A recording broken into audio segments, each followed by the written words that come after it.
All right, guys, welcome back to the pod. I'm your host, Kevin, with my co host, Steve, over there.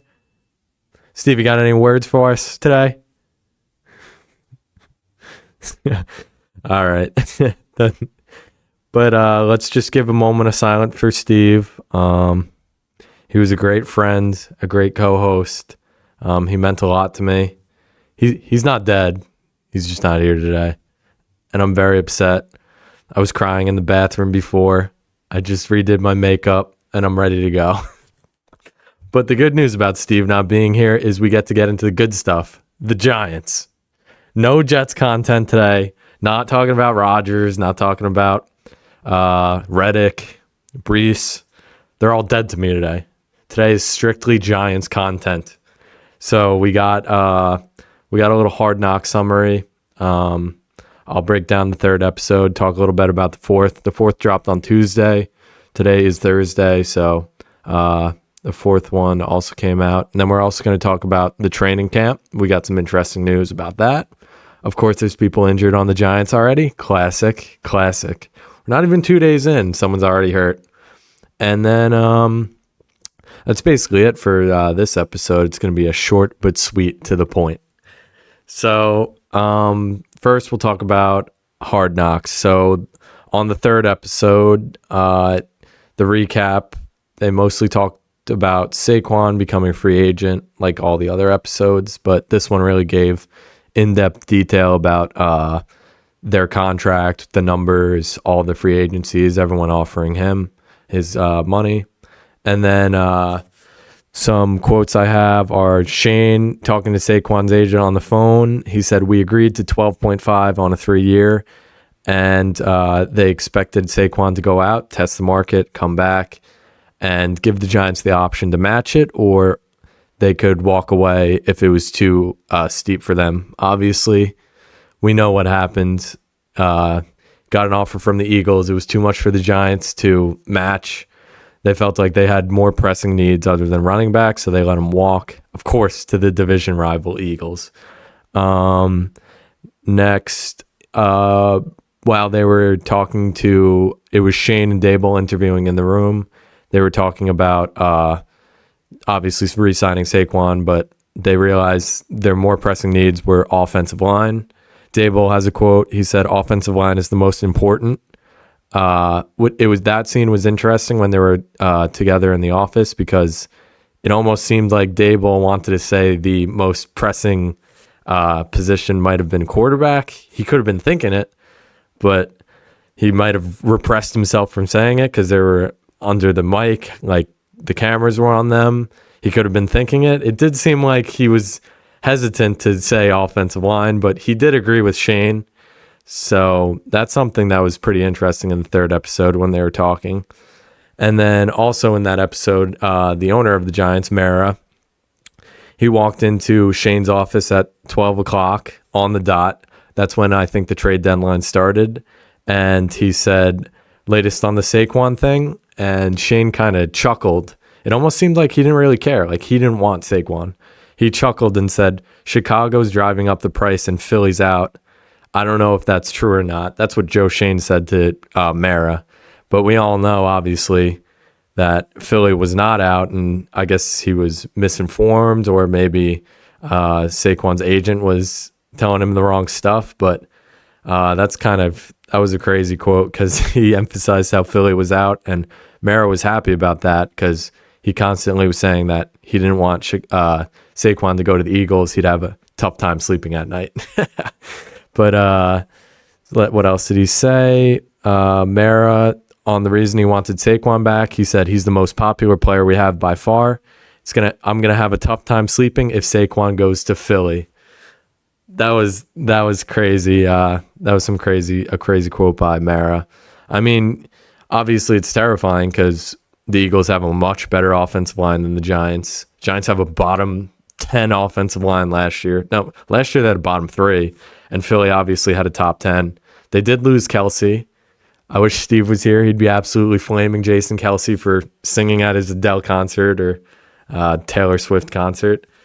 But they lost one of the best centers in the league to retirement. And, I mean, a lot of their starters are getting up there in age. So maybe we'll see regression, but they're still going to be a top 5 unit, the Eagles O-line.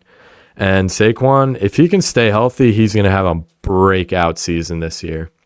Like 2 years ago, he obviously did well. He didn't get injured and played the entire season. The key to Saquon this year, if he stays healthy, he's going to put up number. He could be the RB1 overall in fantasy. Most rushing yards, I could see it. He could even get a ton of receptions. But if you're looking at him in a fantasy standpoint, Jalen Hurts might vulture all the 1-yard touchdowns. So we got to look out for that. The next interesting thing that happened on Hard Knocks was Jon Runyan, the guard they signed from the Packers. Right before they signed him, they were talking about there was one other team up against the Giants that were also interested in Jon Runyan, and that team just so happened to be the New York Jets. I wish Steve was here.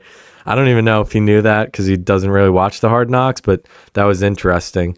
And that actually drove up the price of Jon Runyan because he played with Rodgers a couple years ago, so he has that personal connection with him. And the agent for the Giants that was reporting on the Runyan said you might have to jack up the price and overpay him to get him to the Giants instead of the Jets. So Rodgers always has some sort of influence in the league about something. He's always in the middle of everything.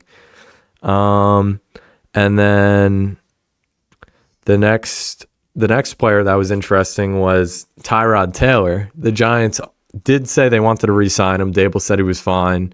They would have kept the QB room the same with Jones, DiNucci. No, not DiNucci.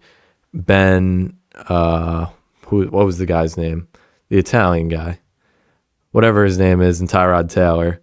They would have the same quarterback room as last year, but the Jets actually snagged Tyrod Taylor, offered him up a little bit more money, and they had to go up and pick up a backup, and so that's where they got Drew Lock. They got Drew Lock on a pretty cheap deal, and Shane said the pitch was that all their quarterbacks got paid. Like Tyrod left, he got paid, and then previously there was another quarterback that got paid on the Giants, but that wasn't as important. And then the last point that really was interesting in the third episode was that Xavier McKinney became the second highest paid safety in the league after the Giants let him walk. McKinney got, let's look this up, Xavier McKinney contract, because he got a bag from the Packers. The Giants really, obviously, safety is not the most important position for them right now. Their offensive line, their defensive line was pretty bad, so I don't think they were ever really thinking about saving McKinney. Maybe they would have found a way to sign him, but definitely not for 4 years, $68 million. He makes $17 million a year at safety. So he's literally the second highest paid safety in the league. I don't think he's worth that much money, but he is young and an upcoming player. So if the Packers think he'll continue to progress and he won't regress, then maybe they got him with a good deal, because every year you don't sign someone, the salary cap just goes up, so you're just going to have to pay him even more. And then so that was basically it for the third episode. It really just broke down all the free agents they signed. Illuminor, they gave the details of his contract, and then just basically, and Devin Singletary, they got him for a pretty good deal. They obviously saved a lot more signing him over Saquon. And then the next episode was the fourth episode, which released this week. The fourth one was kind of almost like a filler episode. It's right before the draft, right after free agency. It was kind of just them generating a game plan on who they want to sign draft. They knew most of the quarterbacks were going to be taken at the time. They didn't even interview really Caleb. They knew he was going to be gone. They talked to Washington, but Washington, I doubt, was ever going to trade their second overall pick to a interdivision rival, especially when you're taking a quarterback that could change the trajectory of the franchise. So 2 was out. They obviously took Jaden Daniels. 3 was going to be the Pats, and in the fourth episode, there were a couple conversations between Shane and the Patriots GM. The Patriots said they would have done it, but it would have had to been like a groundbreaking trade. And I don't think the Giants were really wanting to put all their eggs in one basket going for, I guess it would have been Drake May at the time, because Drake May is kind of, I guess, the most risky out of the top three quarterbacks. Obviously, Caleb was the number one. That was no question. Jaden Daniels was the second highest projected, just because he has that rushing upside. But Drake May, he was hit or miss. He was very inconsistent, and it was going to be tough to really get the Patriots because they desperately needed a quarterback too. The Patriots need a lot of help. Their roster is really lacking in the talent department, similar to the Giants, honestly. Yeah, and then there was a good scene in the fourth episode where Shane has his entire family in the room, and he's like, who do you guys want us to draft? Who do you all want us to draft? And then Shane's son is like, you should trade up and draft Jaden Daniels. This is a once-in-a-lifetime opportunity, and you need to go and get him. And they posted it on the NFL Instagram, and all the people in the comments are like, the Giants should hire Joe Shane's son over him, and then like the Saints need a GM. That was some funny stuff. And then the two daughters wanted JJ McCarthy because he was quote unquote hot. Little Michigan quarterback over there. The two daughters. And then the wife was kind of like, I don't really care, just draft whoever you want. But it's the Hard Knocks is really an interesting series because you really get to see what goes on the inside of the franchise. I know it's probably watered down and you don't get really exclusive, like in-depth analysis of all the players. You basically get like an overview of what the GM and coach are thinking, and then you just get to see how everything unfolds. A lot of the scouts and coaches did say they really did like Malik Nabers in the draft process. Some of them even said they liked him better than Marvin Harrison. So I guess they were probably jumping for joy when Nabers fell to them at 6, because I mean it was between mainly Nabers and Money Marv, or no, Maserati Marv, that's what they call him. Quarterback, they weren't going to get any of the top three, and I don't think they were comfortable with taking JJ McCarthy. That would have been tough to explain to all the fans, because I don't know if he's going to be much better than Daniel Jones coming right into the league. Honestly, he's one of those players that needs to develop, and the Giants kind of already have that in Daniel Jones, where he's in the right system. He would be better. He's good in the right system. However, with the offensive line being so bad and the lack of offensive weapons, it's like impossible to succeed. I doubt JJ McCarthy would do well anyway. But yeah, and then obviously we know Nabers gets picked. I think in the next episode they're really gonna get in depth with the draft, and they're gonna have the show the call with Malik Nabers and everything. So I'm most excited for the next episode. 4 was more of like a filler episode, so nothing too crazy happened in that.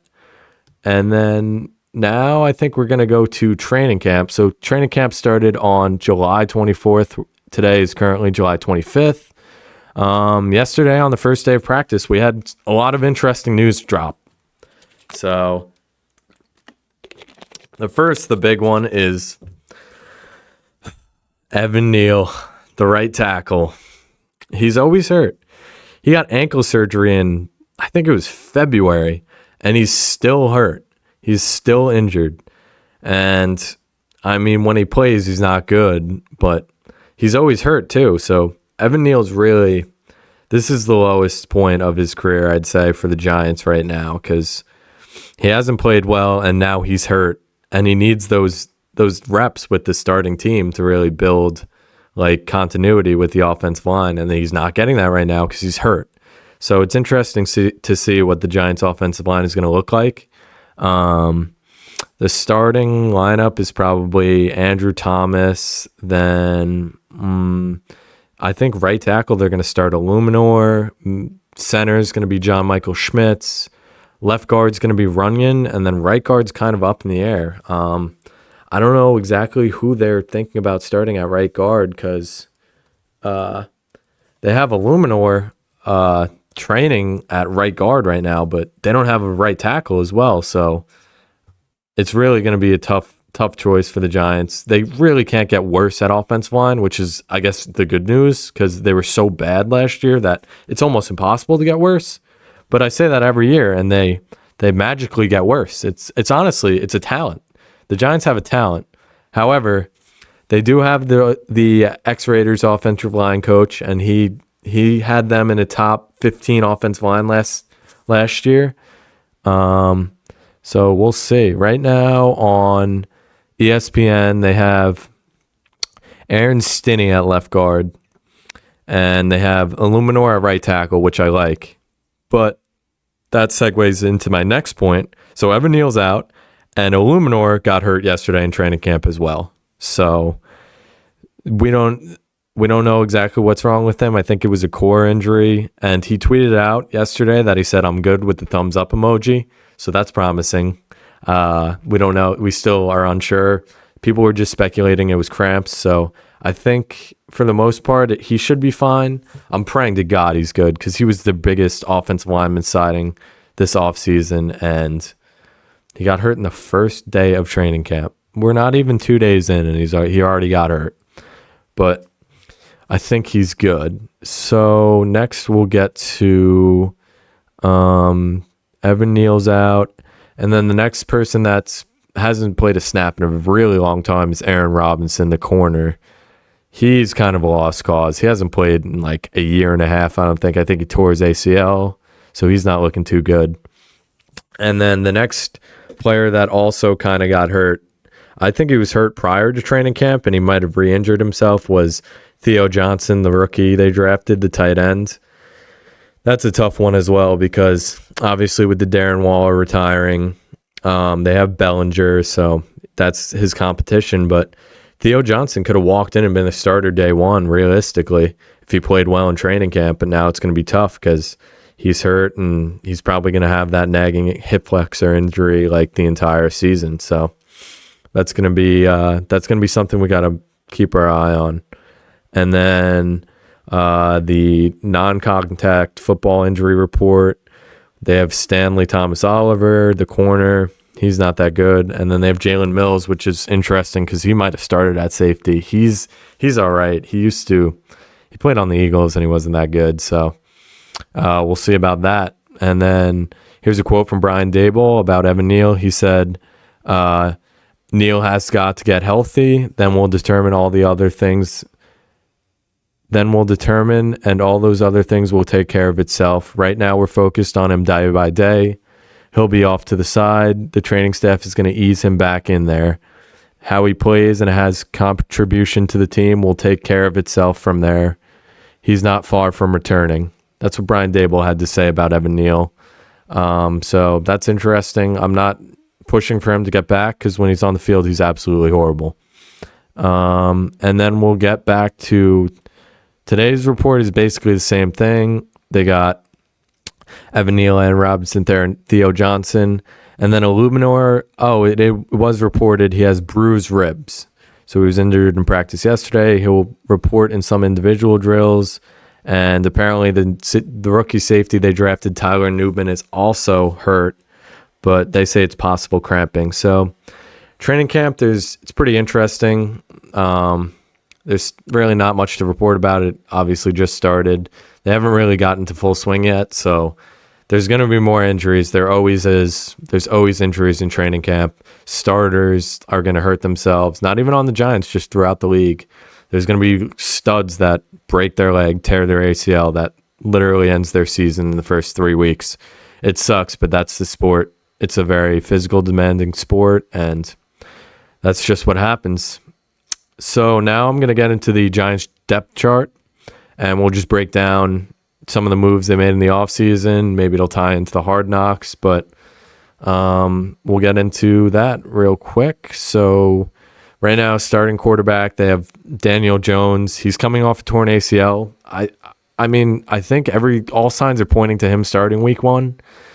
So I think he's starting. He was cleared. He's good. He's been practicing. So he's our starter, I guess. Drew Lock's a backup. DeVito, that's who I couldn't think of. The Italian stallion. He's probably not going to get too many reps. Drew Lock will probably start over him, but you never know. Daniel Jones will probably get hurt because he always does. And then if Drew Lock comes in and gets hurt, DeVito's shot right back into the QB1 role. Maybe he'll lead them on a roll again. Honestly, he did the best out of all the quarterbacks last year. And then running back, they got obviously Singletary. I like him. He's a solid pickup. Eric Gray, I think a second-year running back. He's all right. He's a little smaller. The third-string running back I'm interested in is Tyrone Tracy. He's a rookie, and apparently he played wide receiver in college, so he's got that receiving upside, and he's a beast. Apparently, he's built like a bowling ball. So he's big, fast, and strong. That's what you look for in your running back. Wide receivers, the Giants honestly have a nice little like young wide receiver core that can potentially make some noise. So you obviously have Neighbors. Neighbors has been, from everything I've seen, Neighbors has definitely looked very good. I don't want to overhype him yet. He hasn't played a single snap of NFL football yet, so you can't say he's a for sure first round starter, stud wide receiver 1. However, the signs right now, he looked good. He made a crazy catch in training camp today. Showed off the catch radius. But next wide receiver 2 would probably be, I'd say that's probably Wandale. Or no, Darius Slayton's the wide receiver 2. He's a speedster. He's only, I think, 26 or 27. I think he's waiting for a contract, so people were speculating he was going to sit out. However, he's been to training camp and he's been practicing, so that's a good sign. Slayton's a solid player. He's the only wide receiver that's had 1,000 yards for the Giants in the past 5 years, so he definitely has some sort of value to him. Slot, they have Wandale. I think Wandale's going to have a really good season. Neighbors and Wandale should pair with each other nice because hopefully if Neighbors is getting double, Wandale gets a one-on-one and he can make some moves. Wandale he's shown potential. He's a very good route runner. He's small, obviously, but he's a solid route runner, and he's got that like bend to him. He's got like Kadarius Toney-esque bends with his knees, except he can actually catch the ball. So those are the top 3, and then backups they have Jalen Hyatt. Obviously, he had a disappointing rookie year. We're hoping for a sophomore breakout season. Training camp, he caught a bomb from Daniel Jones today, but then again, last year in training camp, he was catching long passes, and then when it came to the season, they literally didn't throw him the ball once. So we got to see on Hyatt. I obviously want him to get him out there, want him to play well. He's still young. He'll probably slide in for Slayton if they end up not re-signing Darius Slayton. They also signed Allen Robinson. I don't know. He was obviously really good 4 years ago, but he's definitely towards the back end of his career. Then they got Isaiah Hodgins. He was good 2 years ago. Last year he was non-existent. And then they got Gunnar I can't say his name, but the kick returner Oleski from the Steelers. He's really good. He's a good kick returner, wide receiver. He definitely runs routes. We'll say that for sure. Tight end, they got Belly, obviously. He's a good possession tight end, but I want Theo Johnson to get some reps. He's more of the athletic vertical threat down the field tight ends. He's the vertical tight end, but we got to see. He's out. He's injured, so hopefully it's nothing too serious, but I want him to obviously produce in his rookie year, and maybe they got a steal because they got him kind of later in the draft. Then the offensive line, they got Andrew Thomas. He's the only bright side of our offensive line, honestly. Hopefully he can stay healthy this year. He's very important to the team. As soon as he went down, he went down in the first week, but I think he was the catalyst for the team being as bad as they were last year because he's the only one that he can block one-on-one, and you can rely on him. Left guard, they have Stinney. Stinney's all right, I guess. I don't have much to say about him. I haven't really seen much about him. John Michael Schmitz, we need he has a tough name to say. JMS, there we go. He needs a sophomore breakout season. He played all right last year. It was very up and down. We need a little more consistency out of him. We'll see how he does. Hopefully, usually when the guys around you are a little bit better, you perform a little bit better because you're not trying to do as much as he was probably trying to do with all the mayhem that was going on. He also got hurt last year, so he has to stay healthy. Runyon, hopefully he comes over from the Packers and he does what he did there. He's not a spectacular offensive lineman, but he's solid. And with the Giants, if you're above average, you're a star because their offensive line has been bottom 5 in the league the past. They were good 2 years ago, but the past 5 out of the last 6 years, they've been horrible. And then Illuminor, I'm praying that he stays healthy. I need him to stay healthy. If he's the right tackle, him and Thomas are actually a solid duo. They could potentially get really be left on an island and hold their own and are not a liability like Evan Neal. Evan Neal is literally a revolving door at right tackle. And then we'll go through the defense. Obviously, we got Dexter Lawrence, nose tackle, best defensive tackle in the league, rushes the passer, stuffs the run. He's a stud. There's a reason they gave him a giant contract last year. It's because he's one of the only defensive tackles that produces at this level. Him and Chris Jones, only two. And then other defensive tackle, Jordan Riley, and then Doug Phillips. It's spelled Jordon, so I didn't say the word. If anyone's looking out for that. Linebacker, I guess they have him listed at outside linebacker. They got Brian Burns, top 55 list of top 100 in the NFL players ranked today. The Giants posted about that. Spider-Man, love to see it. Okereke, he was an amazing linebacker. He got snubbed to the top 100. He was so good last year. There was no way there's 100 people better than him. He was one of the best middle linebackers in the league. He was solid, and he played every single snap last year, so he's reliable too. Micah McFadden, he's a younger guy that has potential. Kayvon Thibodeau, that's him and Brian Burns Brian Burns and Dexter Lawrence need to really carry this defense because they need to control the line of scrimmage and they need to absolutely cause mayhem in the trenches because without them, this defense would be horrible. They'd be screwed.